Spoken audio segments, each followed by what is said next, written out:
السلام عليكم ورحمة الله. مرحبا بكم معايا في قناة عالم وصفات زينب ومع فيديو جديد إن شاء الله يلقاكم بخير وعلى خير. في الفيديو ديال اليوم غادي نشارك معكم طريقتي في تحضير ميني كيش معمر. كيف ما كتعرفوا الميني كيش فيه بزاف ديال الوصفات كثيره وعديده بزاف، كل واحد شنو هو الاختيار ديالو. واليوم ان شاء الله كنقترح عليكم حشوه ديال الدجاج بطريقه بسيطه وسهله بزاف، نتمنى انها تعجبكم.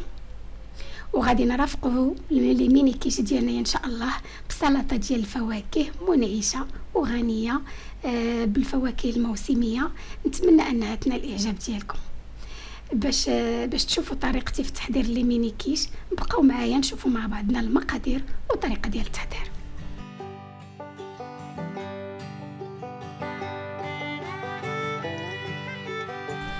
قبل ما غنبداو الوصفه ديالنا غادي نشارك معكم المقادير اللي غادي نحتاجوها في تحضير لي ميني كيش. كيف ما كتشوفوا معايا في الصوره، اول مكون هو الدجاج. كيف ما كتشوفوا معايا انا قطعته هنايا مربعات صغار، الصدر ديال الدجاج طبعا. من بعد غادي نحتاجو واحد البصله متوسطه تكون مشلضه مزيان. كيف ما شفتوا معايا نشلطها بزاف باش منين طيب ما تبقاش تبان بزاف في الحشوه. وغادي نحتاجو الفطر المعلب، اللي عنده الفطر الطبيعي يكون احسن. انا ما عنديش الفطر طري، استعملت انا الفطر المعلب. وغادي نحتاجو الفرماج محكوك، غادي نحتاجو شويه القزبر المعدنوس، واحد الدريه صغير ديال الثومه، وغادي نحتاجو في التبزاره شويه البزار وشويه السكنجبير وشويه الملح طبعا. وغادي نحتاجو قوالب ديال فاش غادي نعمرو الكيش ديالنا. كيف ما كتشوفوا معايا هنا في الصوره انا استعملت قوالب متوسطه الحجم. ندوزو دابا الطريقه ديال التحضير اللي قلت لكم اللي هي سهله وبسيطه بزاف. غادي ناخذ واحد الكاسرونه ولا مقله بحال هكذا، غادي نديرو فيها ديك البصله المتوسطه اللي قلت لكم من الافضل انها تكون مشلضه رقيقه. وغادي نضيفوا عليها شويه ديال زيت الزيتون ولا الزيت النباتيه اللي متوفر عندكم طبعا. ومن بعد غادي نضيفوا عليها شويه ديال الثومه. كيف ما قلت لكم الثومه ما تكتروهاش بزاف، غير واحد شويه. واللي عنده بودره ديال الثوم يديرها ماشي مشكل. غادي نديروا البصله ديالنا مع الزيت والثومه فوق البوطه يتشحروا واحد شويه، ومن بعد غنرجعوا باش نزيدوا بقيه العناصر.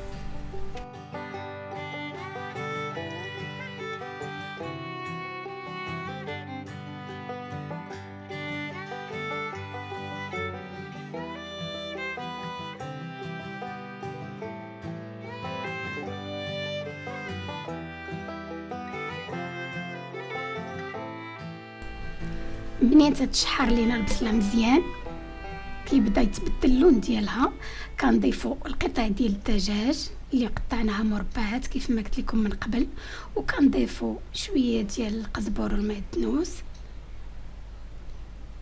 وكنضيفوا التبزيره اللي قلت لكم كيف ما قلت لكم شويه ديال الملحه.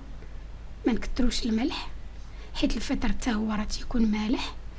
شويه د الملحه، شويه راس ديال المعلقه ديال الابزار نسمو به، وشويه ديال الابزار. بالنسبه للناس اللي كيعجبهم لاصوص الصوجا ممكن انهم يضيفوا واحد المعلقه صغيره حتى هي كتعطي واحد المذاق مميز. بالنسبه لي انا هنايا راه ما درتش لاصوص الصوجا، اكتفيت غير بالبزار وشويه ديال سكينجبير. غادي نخلطوا المكونات وغنضهم فوق البوطه تيتشحروا مزيان للاشاره فقط. ما تخليوش الدجاج ديالكم يطيب بزاف، شويه غير بدا يدخلوا الطياب هكذا يتجمع وتحسوا به يدخلوا الطياب صافي غتحيدوه من فوق البوطه.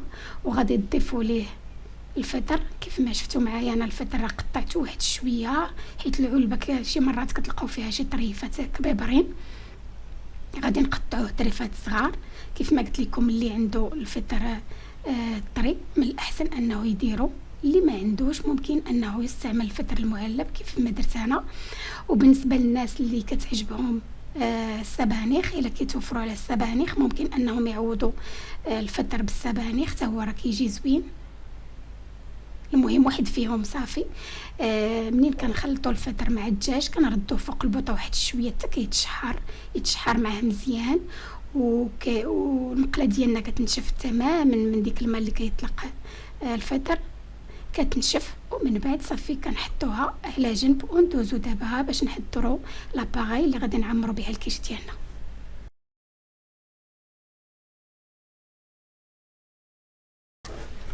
باش نحضروا لاباغاي غادي نحتاجوا 2 ديال البيضات، غادي نحركوهم مزيان، ومن بعد غادي نضيفوا 3 المعالق حتى ل 4 المعالق كبار ديال القشطه الطريه،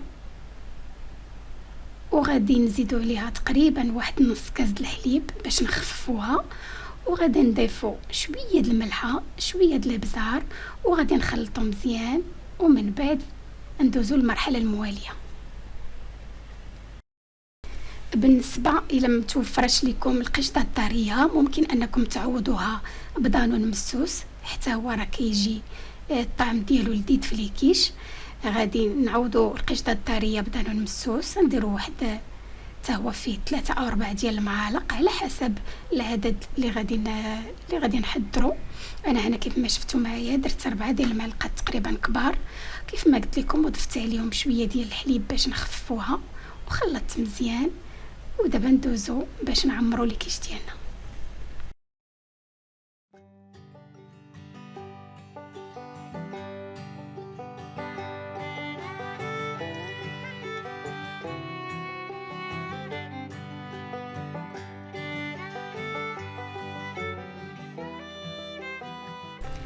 من بعد ما حضرنا جميع العناصر غندوزو للمرحله المواليه، اننا غادي نعمروا القوالب بالحشوه ديال الدجاج. غنبداو بحشوه ديال الدجاج والفطر هي الاولى، غادي نديروا القياس، ما نعمروش بزاف وما نخليوهمش خاويين، غنديروا القياس.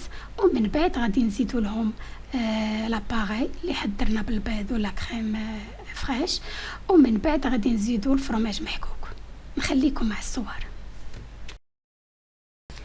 بالنسبه للناس اللي كيعجبهم الزيتون في لي ميني كيش ممكن انهم يديروا شويه ديال الزيتون اسود ولا الزيتون خضر هكذا مقطع دويورات يضيفوه، حتى هو راه كيجي زوين في بحال هاد الوصفات هادو. انا بالنسبه ليا كنبغي لي كيش ما يكونش فيهم الزيتون، داكشي علاش ما درتو شي. صافي هانتوما كما كتشوفوا معايا انا دابا ضفت الفرماج محكوك، صافي ما بقى ليا غير ندخلهم الفران. غنحطهم في الاول تكون العافيه من التحت غير مهيله، هما راه دغيا كيطيبوا، ومن بعد عاد نديروا عليهم العافيه نهبطهم لتحت باش تكون العافيه من الفوق ديالهم باش يتحمروا واحد شويه. هما راه في ساعه كيطيبوا، نحاولوا ما امكن انهم ما يتحرقوش لينا.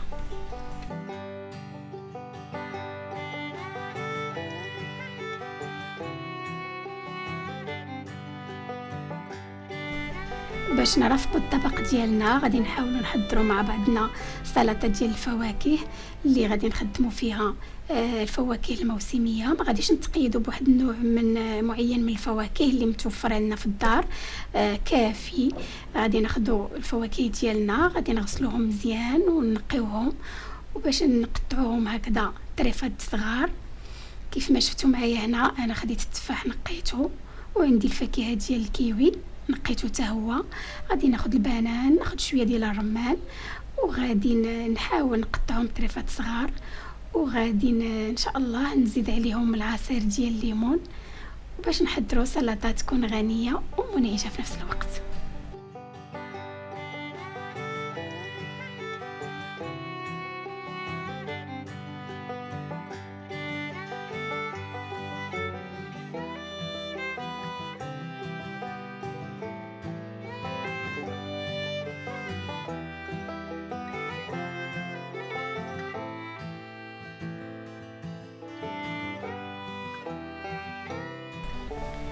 من بعد ما قطعنا الفواكه المربعات صغيره غادي ناخذ واحد الاناء غادي نحطو فيه الفواكه ديالنا، ومن بعد غادي نضيفو لهم عصير ديال الليمون باش ما يكحلش لينا التفاح. غادي نضيفوه قبل ما نكملوا التقطيع ديال الفواكه ديالنا. هاد السلطه ما غادي نديرش فيها نهائيا السكر سنيده، راه الفواكه كلها حلوه وعصير الليمون حتى هو حلو، اذا ما غاديش نحتاجوا اننا نضيفوا السكر. غادي نكملوا التقطاع ديال الفواكه. من بعد غادي نضيف شويه ديال الزبيب، وغادي نضيف شويه ديال الكركاع، وغادي نضيف حتى الرمان باش ما ننساش. الرمان دابا كيف ما كتعرفوا موجود بزاف وحلو بزاف. غادي نخلط الكل وغادي نحطهم في الثلاجه حتى الساعه ان شاء الله ديال التقديم.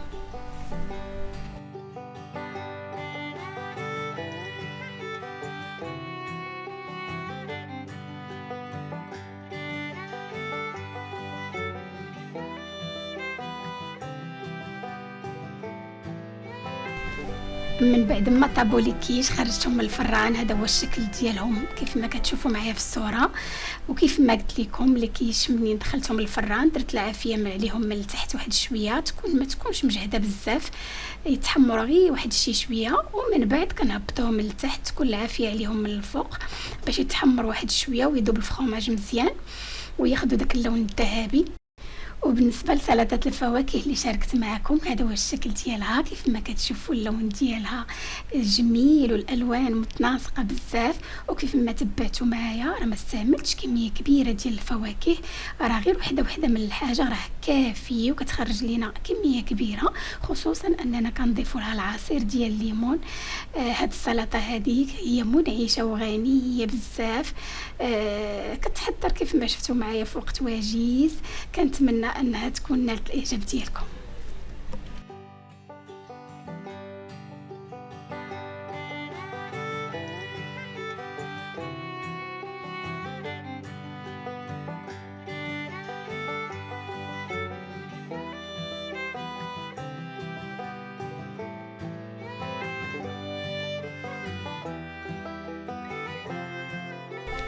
الفيديو ديال اليوم وصل النهايه ديالو. كنتمنى نكون خفيفه على قلوبكم وان الاقتراح ديال اليوم ينال الاعجاب ديالكم. الا عجبكم الفيديو ديروا لايك وفعلوا الجرس باش يوصلكم كل جديد. مرحبا بالتعاليق ديالكم كالعاده، ما سخيت شي بكم، خليت لكم الهنا والتيسير، ومره اخرى ان شاء الله.